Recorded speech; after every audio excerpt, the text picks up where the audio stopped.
नमस्कार दोस्तों, मैं हूं रंजीत साक और आप देख रहे हैं यूपी अपडेट 24/7। यूपी की A to Z खबर दिन भर। दोस्तों, आज मैं बात करूंगा बदायूं मझिया को लेकर। जिस तरीके से वहां पर बौद्ध विहार में तोड़फोड़ की गई और कहीं ना कहीं जो है बौद्ध भिक्षुओं को भगाया गया, उसी को लेकर आज सामाजिक संगठन और सामाजिक नेता एकजुट हैं। और कहीं ना कहीं जो है आज हम आपको लाइव कवरेज दिखाने वाले हैं मझिया बदायूं से, जहाँ पर हमारे आरपी मौर्य जो है लाइव है। तो आइए सुनते हैं बीआरपी राष्ट्रीय अध्यक्ष आरपी मौर्य को। सुप्रीम कोर्ट में मैं याचिका करता था, हमने कहा अयोध्या एक बौद्ध स्थल है, तो हमको भैया अगर रामचंद्र की मूर्ति बना रहे हो तो 1-2 एकड़ जमीन हमें भी तो दे दो अपनी आस्था के लिए। सुप्रीम कोर्ट ने नहीं सुना।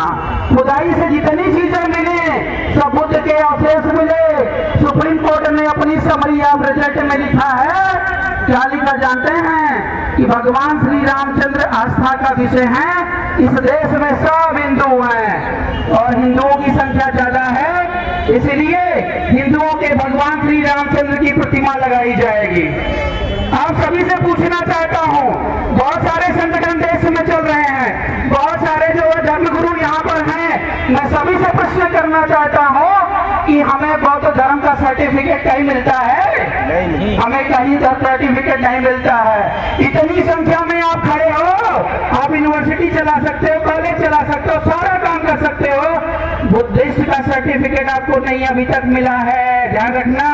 बुद्धिस्ट एक्ट इस इंडिया में नहीं बना है, ध्यान रखना। और बनाने जाओगे तो सुप्रीम कोर्ट बनाएगा नहीं, ऑर्डर कर देगा मोदी जी को और मोदी जी उसको जला के फेंक देंगे। आपको जबरदस्ती हिंदू बनाकर इस देश के अंदर रखा जा रहा है और अब जब भी काउंटिंग की जाती है आपकी तो हिंदू में काउंट की जाती। ध्यान रखना, लड़ाई बड़ी लंबी है, उस लड़ाई की शुरुआत हमने कर दी है और आप सभी लोग साथ मिलकर के जो जितना कर पाए वो करे। यहाँ पे मंच पे सब सक्षम है तो हमें ज्यादा नेतृत्व करने की जरूरत नहीं है, लेकिन दिल्ली से मैं मन बनाकर चला हूँ कि जब तक न्याय नहीं दिलाऊंगा मझिया वालों को तब तक वापस नहीं जाऊंगा, चाहे मर जाऊंगा चाहे कट जाऊंगा। और मैं देख रहा हूँ 5 दिनों से यहाँ पे दिन में तो लोग आते हैं, शाम को घर चले जाते हैं। ऐसे न्याय नहीं मिलता है। सत्तू उठाओ, किसान उठाओ, जिसके पास पैसा है यहाँ पर क्या करोगे? भंडारा करवाओ, यहीं रहो यहीं खाओ। अभी देखिए 5 दिन के अंदर प्रशासन सब सारा काम कर देगा, कहीं कोर्ट कचहरी जाने की जरूरत नहीं है। किसानों का आंदोलन हमने 1 साल तक देखा था, उस आंदोलन में मैं प्रत्यक्ष नहीं अप्रत्यक्ष रूप से गया था। पेट भर गया खा खा करके, इतना लोगों ने खिलाया, पूरी व्यवस्था। यहाँ देख रहे हैं कोई खाने पीने की व्यवस्था नहीं है। क्या बदायूं में पैसे वालों की कमी है क्या?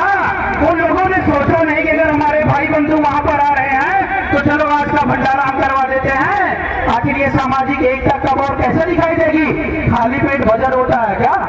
पूछना चाहता हूँ, इस आंदोलन को लंबा चलाइए।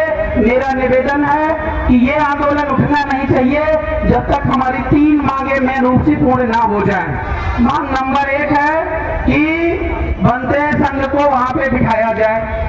दूसरी मांग ये है कि सम्राट अशोक पर्यटन स्थल को दोबारा लिखवाया जाए।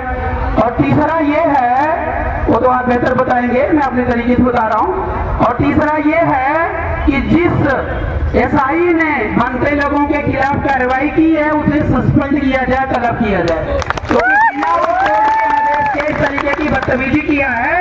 और मैं वैसे एसआई को मिलना चाहता हूँ, कहाँ पर है? कल मेरे पास उसी का फोन आया था, लेकिन मैं देर में समझ में मेरे से बोल रहा है कि आरपी मौर्य जी आप आंदोलन में मत आइए, धारा 144 लगी है। हमने कहा होती है धारा 144? तो बताए नहीं, डीएम साहब से परमिशन लेना पड़ेगा। हमने कहा नेता आदमी है, परमिशन किसी से नहीं लेते हैं, हमारे संविधान में लिखा है। अगर हमारे हक अधिकार की बात आएगी तो हम बिना परमिशन के युद्ध करेंगे, ये हमारा जन्मसिद्ध अधिकार है।